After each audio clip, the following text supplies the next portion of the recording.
Such strategies are called mixed strategies. Is it okay?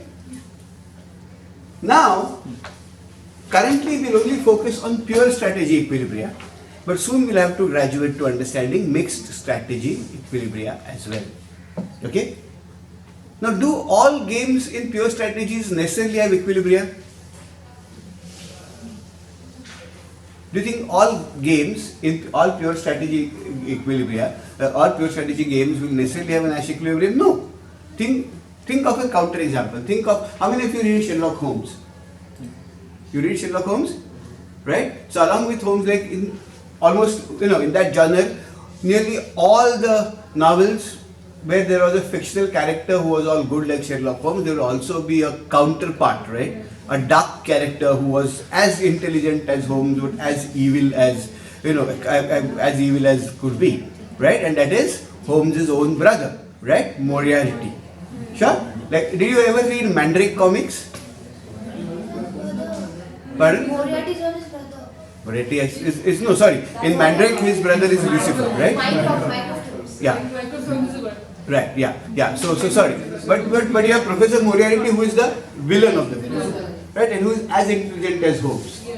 Right? If you read Mandrake comics, and there is this magician Mandrake, and there is this who's all good, and there is brother Lucifer who's as good a magician but very evil. Right? So you always have this juxtaposition between the good and the bad, and the good and the bad fight. Because ultimately, if there was no evil as capable as Holmes, then there would not be drama in the leading to a conflict. So you needed that.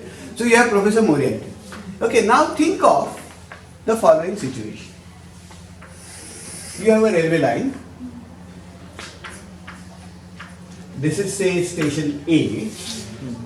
This is station C, and there will be a station called B here. Okay? Holmes knows that Moriarty is going to board a train at A, and if he gets off at C, where the jurisdiction of the British police the British law ends here, so we'll be able to then go scot-free. Right? Okay, if he gets down at C and then succeeds in getting out of the railway station, then he's out of the jurisdiction of British law, and therefore he cannot be arrested, so he'll go scot-free. So if you're Holmes, what would you do? You know this for certain, that Moriarty is going to get down at railway station C, and he can be arrested at railway station C. So what will you do? You'll wait at railway station C for Mr. Moriarty to alight? No. But if you're Moriarty, what would you do? You would then get off at B. But if you're Holmes, you would know that Moriarty would do that. So where would you go? B. But if you're Moriarty, you would know that Holmes would figure that out. So where would you go?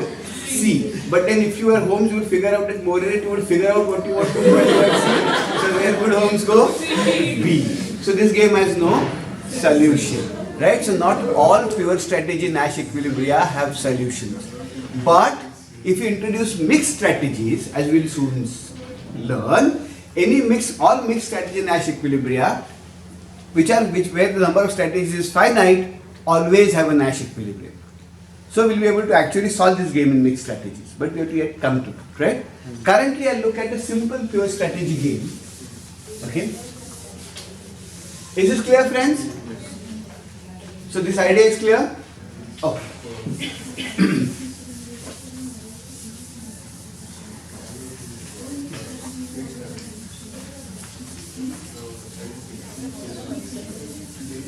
So let's solve for a Nash equilibrium. Let's solve for a Nash equilibrium taking a concrete example. Right?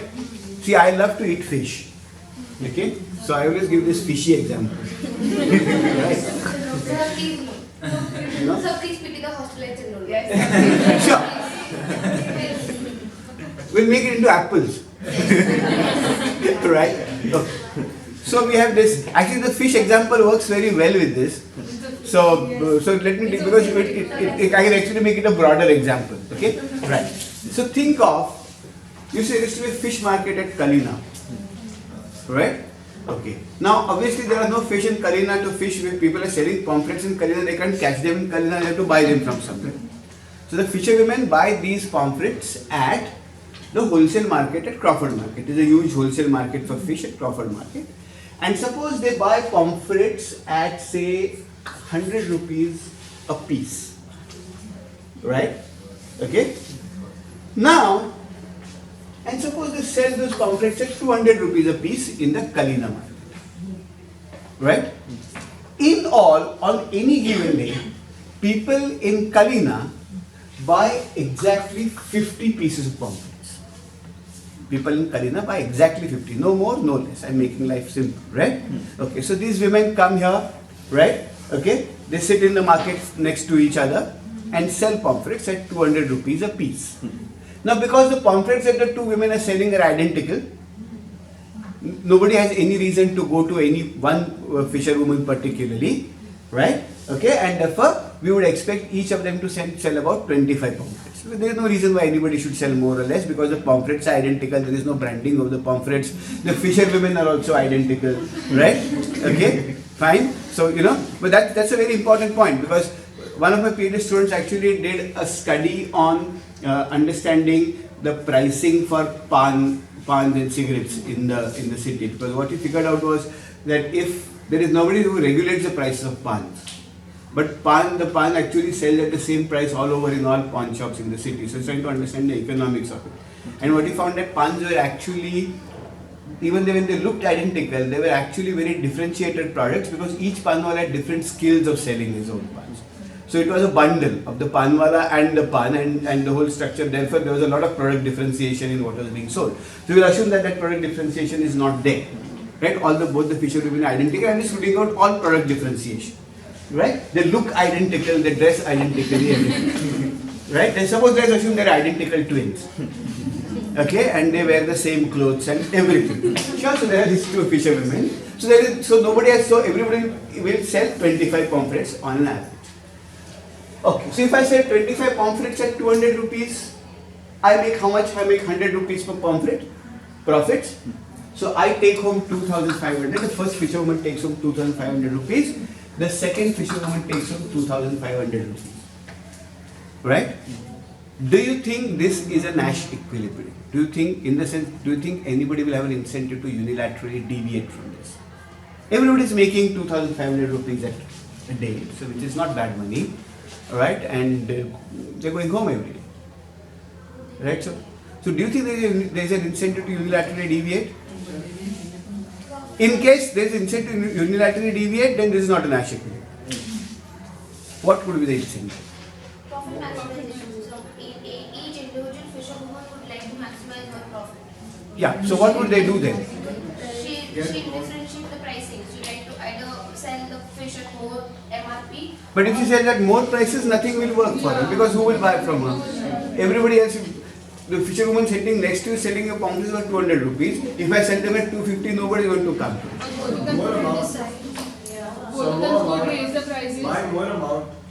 No, but only 50 pamphlets are sold. Both of them could raise the prices. But if both of them could raise the prices, you see, think of it this way. Think of it this way. This is not a Nash. You guys are thinking right, and this is not a Nash equilibrium. But this is not a Nash equilibrium for not the reasons that you are thinking of. It's not a Nash equilibrium because every individual actually has it. See, who are the players here?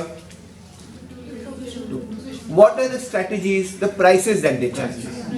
Right? Those are the actions. Here, the set of strategies is infinite because you can charge an infinite range of prices from 0 to infinity, right? So there is an infinite range. There is an equilibrium that they have arrived at. There is a situation where they are arrived at, not necessarily equilibrium, situation they are arrived at where each one is selling at 200 rupees.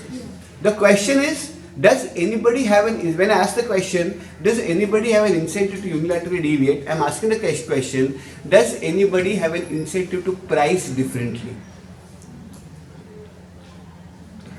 Yes, if I say 1 and 2, so one fisherwoman reviews at 1 rupee. Perfect. So think of the fisherwoman, first fisherwoman, say A. She says, I am selling 200 rupees, right? I am selling 25 pamphlets. I am making 2,500 rupees. Suppose I sell at 199 rupees. If I start selling at 199 rupees, what happens? What will be the first impact? Everybody will buy from me, Yes. right? So how many pamphlets will I sell? 50, right? How much am I making in each time on each pamphlet now? 99 rupees. So what is 99 into 50? 450. 4950. So nearly 5,000 rupees, right? So actually, by charging 200 rupees, how much was I making every day? Now by charging 199 rupees, provided the other person does not change their price, how much will I earn? 4,000. So I have an incentive to reduce my price as long as the others don't. So I have an incentive to unilaterally deviate, right? But obviously that means that the other person will then cut my prices to 190, cut her prices also to 199.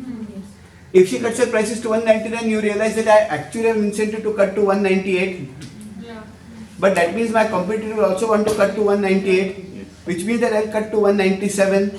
So actually a price war will ensue. And where will the price war end?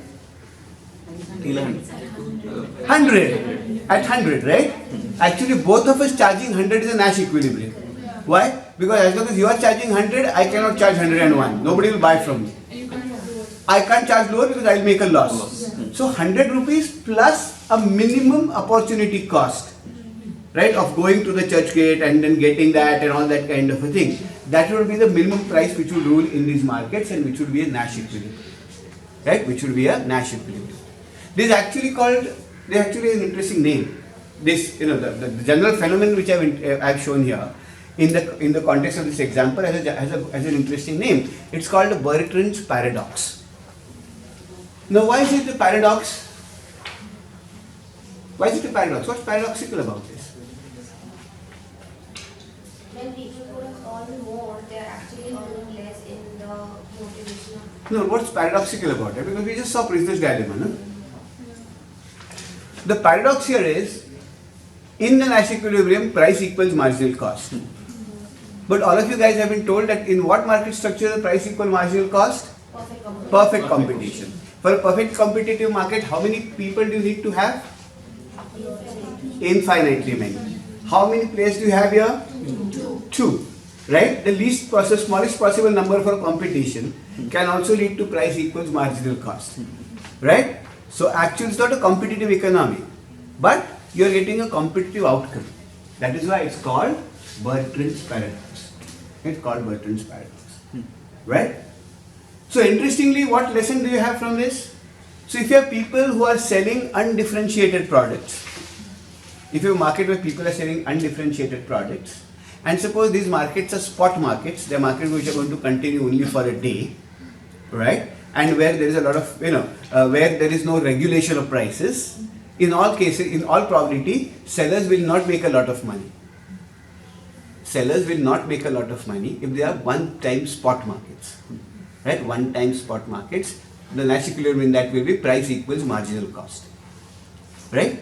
So if you have kind of markets where different people who do not know each other assemble only for one day and sell a completely undifferentiated product, the price in that market will be very close to the marginal cost of the product. Yeah? We have an interesting, important implication for this. Can you give me examples of such markets? Go home and think of such an example. That's your review question for the day.